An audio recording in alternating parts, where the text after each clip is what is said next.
Capital Record, where we defend free enterprise and capital markets because we believe in the dignity of the human person. Hello and welcome to David Bonson's Capital Record, brought to you by National Review. I believe that this is a very fun topic today because even though I could go in a way that would make this very complicated and very wonky, I'm going to do my best to keep it at a high level and yet still explore the utter thrill of high finance while trying to extract a very important matter of ethical application. I want to dive deeper into this subject today for us to go into what kind of probe a little into what the entire intent of this podcast is, this defense of a free and virtuous society, and why these two things are so incredibly indispensable to one another. That when one is sometimes accused of being libertarian minded, there is absolutely no question that I'm unapologetically defensive of a market economy and a believer in the principles of free exchange and laissez-faire that are at the heart of classical economics. That at the same time, I don't just put lipstick around that by talking about virtue and morality. I believe that the fundamentals of a market economy are emboldened, strengthened, and made anti-fragile with the crucial importance of an increasingly virtuous society. I do not believe that in a utopian context. I do not believe in the perfectibility of that. And in fact, the imperfectibility of it is a reason I so aggressively advocate a market economy, because the reality of fallen mankind, the reality of a sinful world and an imperfect world, makes the alternatives to market economy far worse, while at the same time still rendering a market economy polluted by sin. And so this defense of a market economy that on our side of things, and when I say our side, I'm referring to those who long ago abandoned a secular rationalist defense of markets, who long ago recognized that the Randian and objectivist theory of the case is morally inadequate, who long ago understood that the most rigorous defense and sustainable defense and intellectually persuasive defense of free enterprise is necessarily tethered to a moral culture. And we have friends at National Review, at the Acton Institute, at AIER, at all sorts of organizations that are fighting the same good fight that we are. However, what I want to do at Capital Record is every now and then find examples in financial markets that allow us to extract these things. A lot of times people will say, okay, well, let's get into the morality of markets here. Look at this bad thing that happened in markets. Don't you believe that therefore needs state intervention to go fix it and baptize it and sacralize it? And in reality, what they're referring to is not any attempt to make something immoral more moral, but rather a belief that a state intervention can take away a negative consequence of something in a market. And I don't believe that's the role of the state. And I very rarely believe that such state interventions do not result themselves in unintended consequences that make matters worse. But what I'm getting in here today, I'm going to use two different examples to talk about what I admit, by the way, is a gray area and filled with legal ambiguity. Hopefully, of our listeners, it's not just those interested in financial markets, but also those of a legal mind that may find some of this a little bit intriguing. In one case, maybe more employment law, but in another case, there's some real interesting granularity in contract law, and particularly the way in which financial debentures are written. So we have a kind of interesting couple examples today on both the legal and financial side that I think really necessitate this harmony of a free and virtuous society. On one hand, right now, there is becoming a slightly increasing trend. I'm always hesitant to say there's this new systemic thing happening. I don't think it's systemic, but I think it's happened more than once. I think it's more than an outlier. And I think that there does represent the potential for a model for how actors could skirt the spirit of a law, a spirit of an agreement, the spirit of cooperation. And what I'm referring to here is when a company buys another company, um, and there are certain expectations and conditions in that social contract. Now, look, I do not believe that an acquisition puts someone in a place of indentured servitude.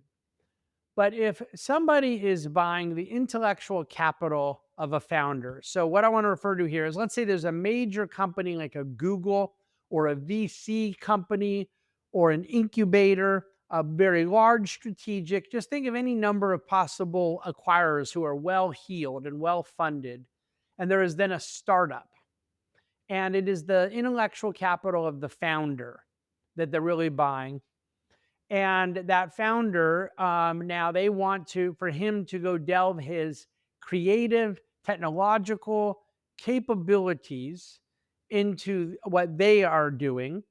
They have essentially bought his mind and entrepreneurial endeavor, more than likely around a particular venture, not everything that this individual is ever going to do. And that individual now says, I am going to leave the company that has bought me and go bring it to another company. Does somebody have the right to do that? Well, of course. Depending on the specifics of the agreement, there could be garden leave requirements, there could be non-competes. If what they bought was the intangibles around that particular venture, they may not be able to bring the secret sauce of that to somebody else.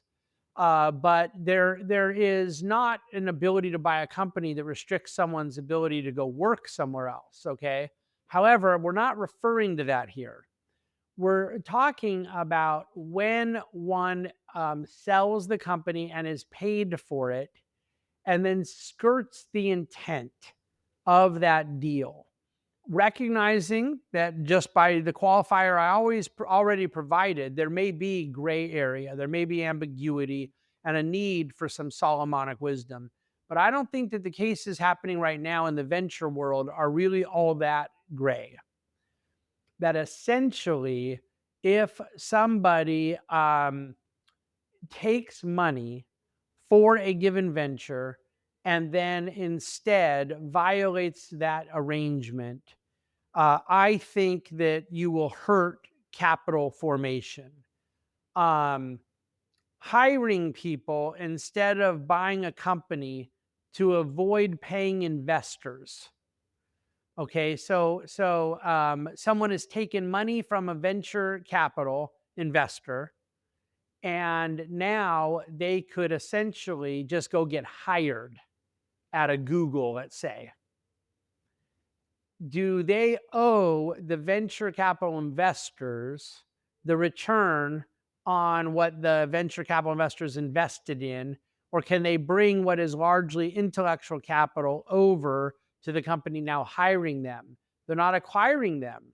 That venture is still owned by the other company and whatever that legal entity is. Well, again, I'm fully aware here of what gray areas could enter the fray.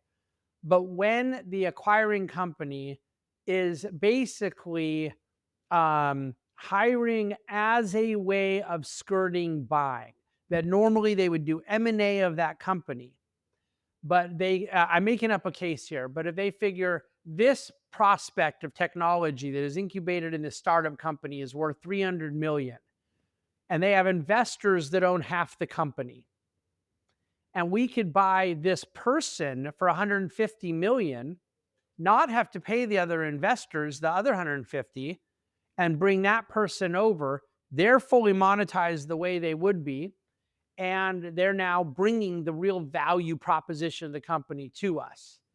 Is it illegal? Well, in some cases, I'm sure it's been done in a way that was, and in other cases, I'm sure it's been done in a way that was not. But my point being, is that an example where clever legalese is being done and it's aggressive and it's within the confines of a market economy? Or is this being done purely to avoid paying investors that really did invest in this intellectual capital, in this technological innovation? And essentially, this is a transaction where the full intent is to maximize payment to a founder and avoid payment to investors who back the founder and save money for the acquirer. In that case, I can't go on a macro level, evaluate all the micro examples of where it should be legal and where it shouldn't be legal. What I can say is where that is the intent, it is a grotesque violation of morality, of the spirit of the law, if not the letter of the law. The other example that has been working its way through capital markets for years now, very intensely in some of the post-COVID years, but there's been various forms of this cram down attempts with aggressive debt investors for a long time, is where various levels of debt instruments in the capital structure, there are certain levels of seniority that exist, and various debt investors are partnering up with other debt investors to get a vote and then effectively cram down the seniority of their debt, allow for debt that is now trading at whatever level, um, that they are basically kicking out one group to get a better deal for another group. Most certainly in the bulk of these cases, it is not a violation of letter of the law, although that speaks to sloppiness of the way some agreements are written. And these things are slowly but surely getting better in the way that various interests of borrowers and lenders, particularly different investors in the lending stack, are having their interests represented. You cannot generally perfectly contractually insulate yourself. There are ways in which these things can be manipulated where it is absolutely clear as could be what one group of debt investors are doing to hurt another group of debt investors, and all the while it ends up helping the underlying borrower. Now, you could say, David, investor beware. And I agree that they ought to be bound by the terms of the agreement, and the terms of the agreement should be as thorough as possible. But I also agree that when something is being done not for the purpose of merely optimizing the best deal for oneself and optimizing the go forward conditions for the borrowing entity, but are purposely helping one party by hurting another, using manipulation of what was the intended letter of law. In other words, again, a violation of spirit of law, even if maybe sometimes within letter of law. I think all it does is hurt capital formation. In my first example, venture capital is less likely to invest in future startups when those types of arrangements can happen, that one skirts the deal and circumvents the intent with hiring versus acquisition as a purely manipulative ploy. With debt investors and the amount of wonderful enterprises that require on various levels of subordinated debt, of senior debt, of all kinds of debt structure in between, that carry with them risk and reward priced accordingly to where they stand on the cap stack. And when those things are manipulated to hurt one party and help another, it impacts capital formation. It makes future borrowing, or excuse me, lending more expensive. Well, if the lending is more expensive, the borrowing is more expensive. So my point being that these are examples where I don't think a perfect solution will come legally. I do not believe a perfect solution is only existent in the confines of a hard market economy, but rather requires men and women of good faith to do business with the right moral culture, the right moral intent. Now, that will not happen on this side of glory. And so we look to the various vehicles that deal and allow for the reality of an imperfectible situation. But along the way, we need to rigorously advocate not for buyer beware, not for dog eat dog, not for survival of the fittest, not for greed is good, but for robust capital markets that honor freedom of exchange, honor contract law, and at the same time allow for greater and greater virtue in the way these economic transactions are done, so that we can appropriately drive economic growth and commit and enhance the conditions that are most optimal for human flourishing. That is the free enterprise system I want to defend. Thank you, as always, for listening to David Bonson's Capital Record. Look forward to coming back to you again next week with a couple more episodes. Take care.